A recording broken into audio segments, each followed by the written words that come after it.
Madam madam কিছু বললো madam? আমরা কমপ্লেনেন্টের বয়ান নিতে এসেছিলাম, কিন্তু উনি বয়ান দিতে পারেননি আগে। মানে আমরা 3 বার নোটিস করেছি, কিন্তু এবং this is second time we are visiting, but complainant somehow is not available. He is not দিতে পারেননি মানে উনি আসছে নেই अवेलेबल না, তিনি আছেন, উনি আদারওয়াইজ অকুপাইড আছেন। মানে পয়েন্টে রেকর্ড করতে complainant ED deputy director, he is a complainant. আর ইডি যে কমপ্লেনটা করেছিল সিল করেছিল ওটার এগেইনস্টে যে কমপ্লেনটা সেটার কিছু তদন্ত হচ্ছে ম্যাডাম। ইডির এগেইনস্ট আর শাহজাহান কোথায় কিছু টেস্ট পেয়েছেন আপনারা শাহজাহানের ব্যাপারে?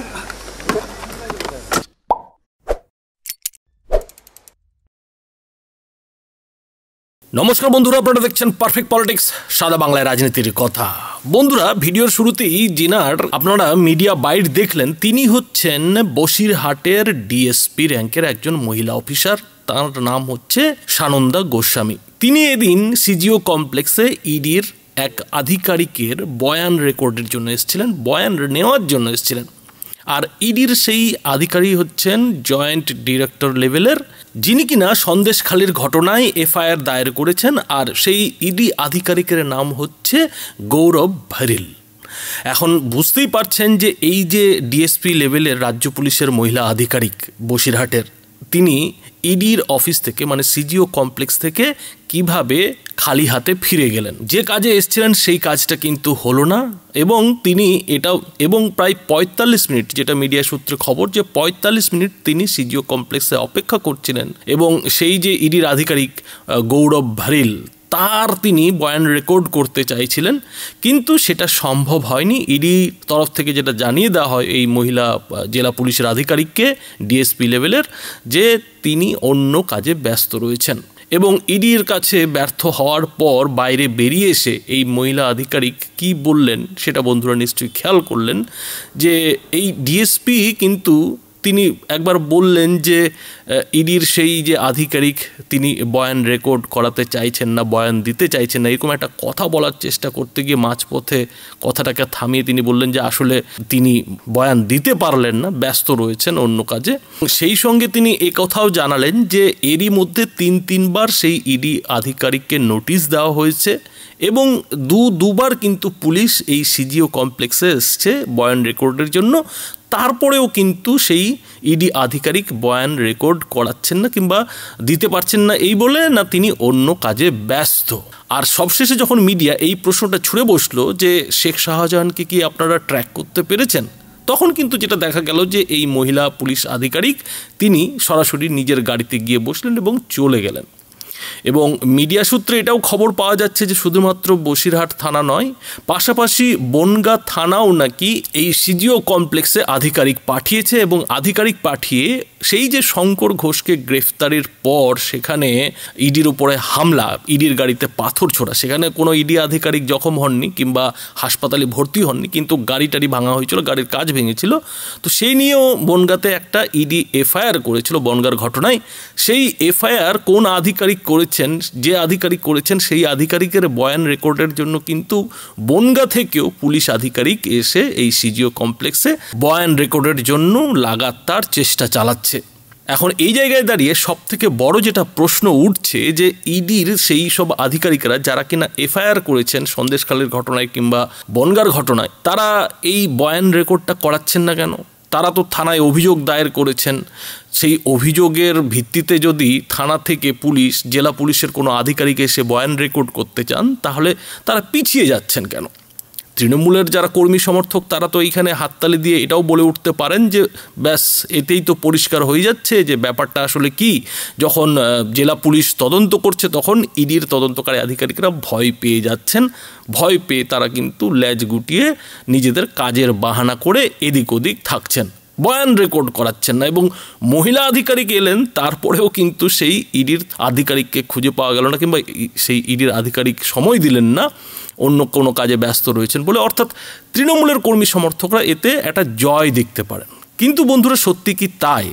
এইখানে কিন্তু একটা অন্য খেলাও আবার চলছে। আর সেই খেলাটা হচ্ছে যে ইডি কিন্তু চুপচাপ বসে নেই।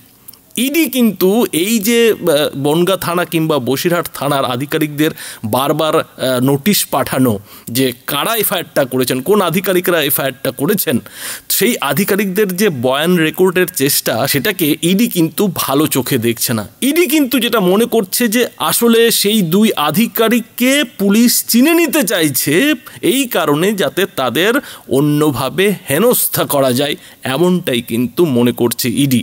এবং শুধুমাত্র মনে করাই নয় কিংবা সূত্রের খবরই নয়, ইডির এই যে আশঙ্কা, এই আশঙ্কাটা কিন্তু প্রমাণ হয়ে গেছে যখন ইডির তরফে এদিন কলকাতা হাইকোর্টে একটা মামলা করা হয়েছে, একটা কিন্তু আর্জি জানানো হয়েছে যে তাদেরকে কিভাবে পুলিশ একটা হেনস্থার ছক কষেছে।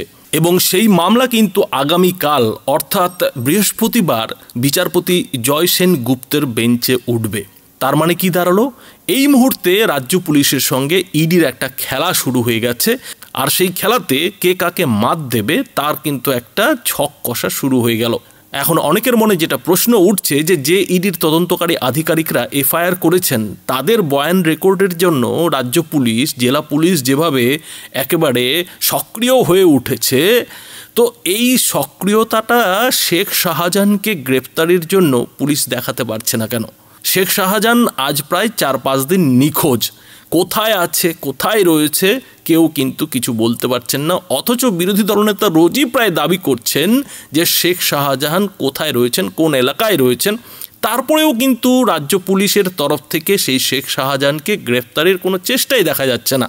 উল্টে বিরোধী দলনেতা শুভেন্দু অধিকারী যেটা দাবি করছেন যে শেখ শাহজাহানকে নাকি পুলিশ স্যারেন্ডার করানোর চেষ্টা করছে, এবং স্যারেন্ডার করিয়ে শুভেন্দু অধিকারী এটাও দাবি করছেন যে তাকে একটা এনকাউন্টারের ছক কষা হলেও হতে পারে। অর্থাৎ রাজনীতির খেলা কোন পর্যায়ে পৌঁছে গেছে বন্ধুরা সেটা বুঝতে পারছেন। তবে রাজনীতির খেলাটা শুধু এখানেই থেমে নেই, রাজনীতির খেলাটা কিন্তু একেবারে অভিষেক বন্দ্যোপাধ্যায় বনাম বিচারপতি অভিজিৎ গাঙ্গুলি তথা বিচারপতি অমৃতা সিনহারও মধ্যেই লেগে গেছে। আপনারা জানেন যে দুদিন আগে বিচারপতি অভিজিৎ গঙ্গোপাধ্যায় অভিষেক বন্দ্যোপাধ্যায়কে তার যে সম্পত্তি, সেই সম্পত্তির এভিডেভিট খতিয়ান সোশ্যাল মিডিয়ায় দেওয়ার একটা চ্যালেঞ্জ জানিয়েছিলেন। আর সেই যে বিচারপতি অভিজিৎ গাঙ্গুলির মন্তব্য, সেই মন্তব্যের পাল্টা চাল এবার অভিষেক বন্দ্যোপাধ্যায় দিয়ে ফেললেন। আর সেই চালটা হচ্ছে যে অভিষেক বন্দ্যোপাধ্যায় সুপ্রিম কোর্টে একটা মামলা ঠুকে বসলেন এই বিচারপতি অভিজিৎ গাঙ্গুলি এবং বিচারপতি অমৃতা সিনহার যে আদালতের বাইরে মন্তব্য, সেই মন্তব্য নিয়ে এই বলে তিনি সুপ্রিম কোর্টে মামলাটা ঠুকেছেন যে এই দুই বিচারপতির মন্তব্যে যাতে সিবিআই কিংবা ইডির তদন্ত প্রভাবিত না হয়। এবং অভিষেক বন্দ্যোপাধ্যায় তার নামে যে কটি মামলা রয়েছে সবকটি মামলাকেই যাতে বিশেষ বেঞ্চে শুনানি করা হয় সেজন্য কিন্তু অ্যাপিল ঠুকে বসে আছেন।